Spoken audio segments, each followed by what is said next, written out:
பாருங்கள் அடுத்த பாருங்கள். ஒருவர் கை கடிகாரத்தை அதாவது வாட்ச் ரூ 250க்கு வாங்கினார், பின் அதை 300க்கு விற்றார் எனில் அவரை லாப சதவீதம் எவ்வளோன்னு கேட்குறாங்க.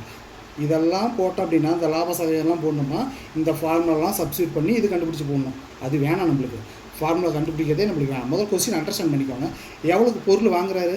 250 ரூபாய்க்கு. எவ்வளோக்கு விற்கிறாரு? 300 ரூபாய்க்கு விற்கிறாரு. அப்போ அவருக்கு எவ்வளோ லாபம் வந்திருக்கும்? 50 ரூபா லாபம் வந்திருக்கும். சரியா? 50 ரூபா அவருக்கு லாபம் வந்திருக்கும். கணக்கில் ஆன்சர் என்ன கண்டுபிடிச்சி சொல்கிறாங்க? லாப சதவீதம் எவ்வளோன்னு கேட்க சொல்கிறாங்க.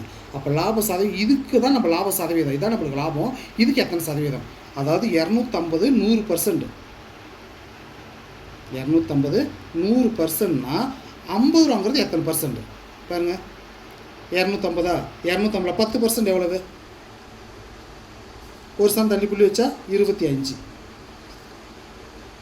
20% எவ்வளவு? 25 ஆட் பண்ணால் 50. அவ்வளோதான். அந்த 50 ரூபா வந்துருச்சா? 50 ரூபா 20%. அப்போ ஆன்சர் நம்மளுக்கு எவ்வளவு? 20%. அவ்வளோதான்.